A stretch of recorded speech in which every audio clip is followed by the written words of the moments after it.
Why be confused?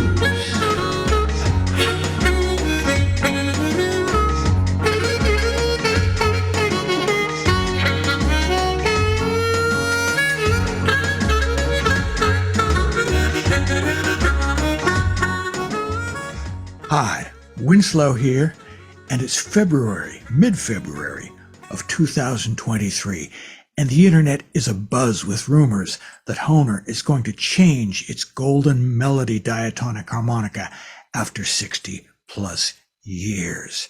They say that the dies to make combs and covers are worn out, need to be replaced, and as long as they're doing it, why not come up with a better design? Well, better is always debatable. Details are scant. I know a few things, partly from what's leaked out on the internet and partly from talking to Hohner, and no, I ain't telling. But come February 23rd, we're going to see a whole new version of the Golden Melody. Meanwhile, I want to relate some of the history of this iconic model and a little bit of my own experience. By the way, I have to thank collector Peter Widdenmeyer in Germany for some of the images and the history I'm about to relate. In 1954, Hohner introduced a new plastic-combed chromatic harmonica, unlike the wood models that had preceded it. It looks an awful lot like the Golden Melody, with its trapezoidal shape, smooth rounded edges and corners, and red plastic comb. There's another feature that it shared with all Hohner plastic-bodied harmonicas for a very long time, and that is internally, the reed plates and comb were fastened with long pins that went down from the top and then up from the bottom, alternating along the entire length of the harmonica. When Hohner's iconic 16-hole chromatic, the 64 or 280, was converted from wood to screws in the early 50s, that same long pin construction was used to fasten the reed plates to the comb, as it was on most plastic-bodied Hohner harmonicas until around maybe 1980 when they were all converted to screws. In 1956, it was the middle of the 20th century, Hohner was nearly 100 years old, and they brought out two new models that used that same trapezoidal smooth shape, the familiar 10-hole Golden Melody diatonic and the Golden Melody Tremolo, a 20-hole model. In 1957, Hohner celebrated their 100th year in business, and they chose the sleek curves of the Golden Melody for their celebratory 100 Jahre centennial model, pictured here.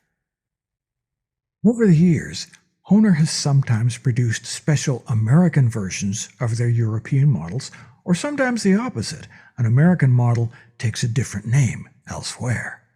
For instance, everywhere but North America, the iconic Marine Band was known as the Echo Super Vamper until about 1970.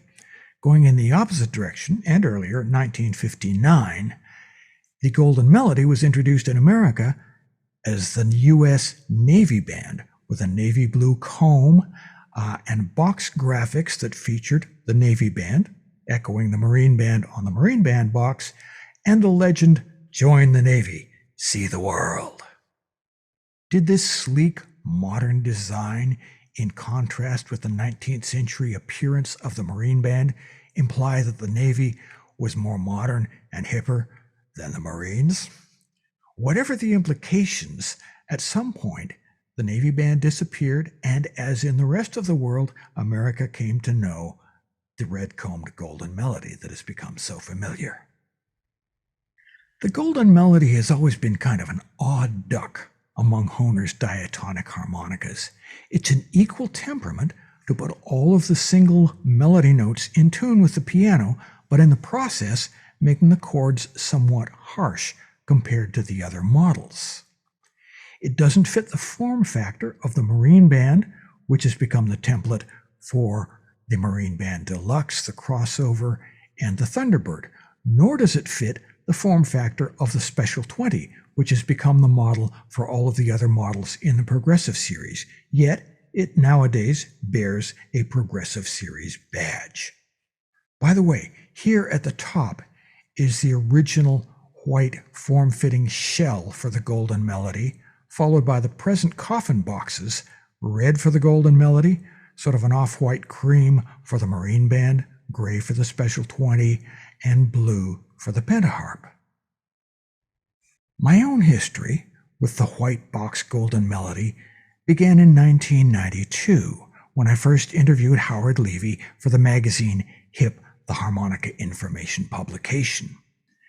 Howard was settled on the Golden Melody as his main harmonica at the time, although he was just discovering Joe Filisko, who himself was just at the beginning of his career as a custom harmonica builder. The screwed-together red box Golden Melody had been introduced, but Howard didn't feel that those early ones were airtight enough, so he still especially prized the white box Golden Melody, and Hohner, for their part, featured Howard in their advertising for the Golden Melody. A few weeks after Howard and I spoke, I happened to notice in a local guitar store, in a display case, gathering dust, a couple of old white box Golden Melodies. They were in weird keys like B and E flat, probably why they were still sitting there, and I tried to talk them into a discount for this long unsold merchandise. I didn't succeed, but I bought them anyway, took them home, tried them out, and then they ended up in a drawer for decades, until one day I looked at my kit and I thought, I really should have a working B harp. It almost never comes up, but it's a good idea to have it. And so I pulled out that nailed together white box Golden Melody in the key of B and tried playing it. Once I started playing that old white box Golden Melody, I kind of liked it. And I wrote the tune that you heard at the beginning of this segment. The harp was kind of airy, but I still kind of liked it. But I thought, what can I do to improve it? Now, just for comparison, I'm going to play you that same track, but without any of the enhancement effects. So this is just the raw sound of that harmonica. Let's give it a listen.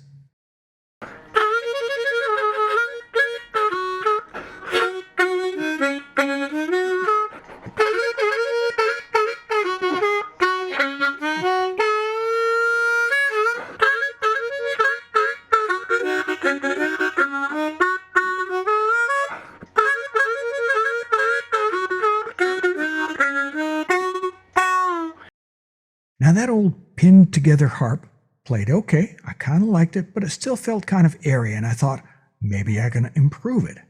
So I pried it apart and converted it to screws. And when I tried it out, there were still some things that bothered me. Here's a little clip of me playing that, and you can hear what it sounded like after the conversion.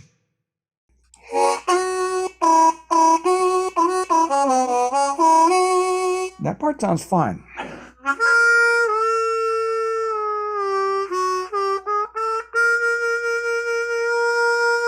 The draw 3 in the shallow bend feels still a little bit airy.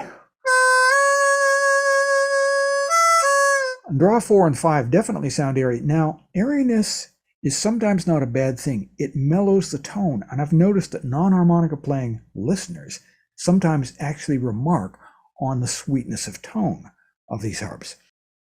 Well, you can hear my doubts, even if you don't really hear what I'm talking about in the playing. So I decided to order a new comb from Tom Halchak at BlueMoonHarmonicas.com.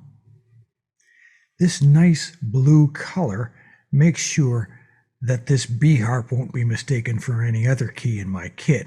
I flamed the covers with a blowtorch just for appearance. It has no effect on the sound. Now, Tom's combs are made by a machinist who also makes parts for the aerospace industry. They're milled to precision, not molded. So if anyone's combs are going to be airtight, Tom's definitely will. So, did the new comb solve all my issues? Well, it's definitely better. And I re-recorded the song with the new comb, and here's the result. This is the naked harmonica with just the vocals for reference, but no effects.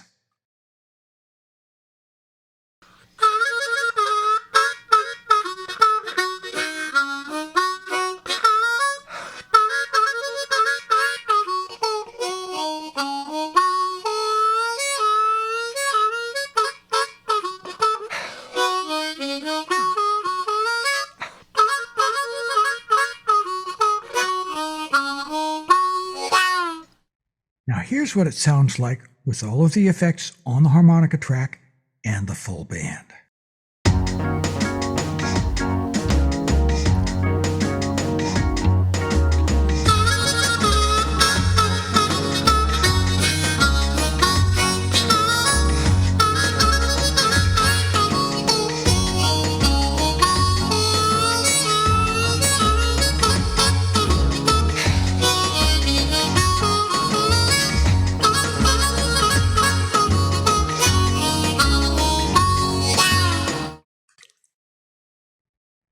It sounds fine, but to me it's still a bit more airy than I'd like. To be fair, this harmonica was made sometime in the 1980s during a period when Hohner quality took a nosedive, and Lee Oskar, who had been playing white box golden melodies, went off and designed his own harmonica with the Tombo Company in Japan. Nowadays, Hohner quality is as good as it's ever been, and that's saying something. This individual harmonica is a throwback, and I think with some reed work, it could be a really great harp. Meanwhile, it's been fun playing, upgrading, and diving into the history of this singular, unique model of diatonic harmonica.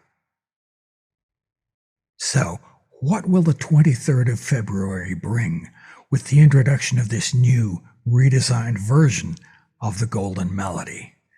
Hohner reports that several of their endorsers love it, but will the rest of the harmonica playing world? Stay tuned. I'll get back to you with more once I get my hands on it. This is Winslow.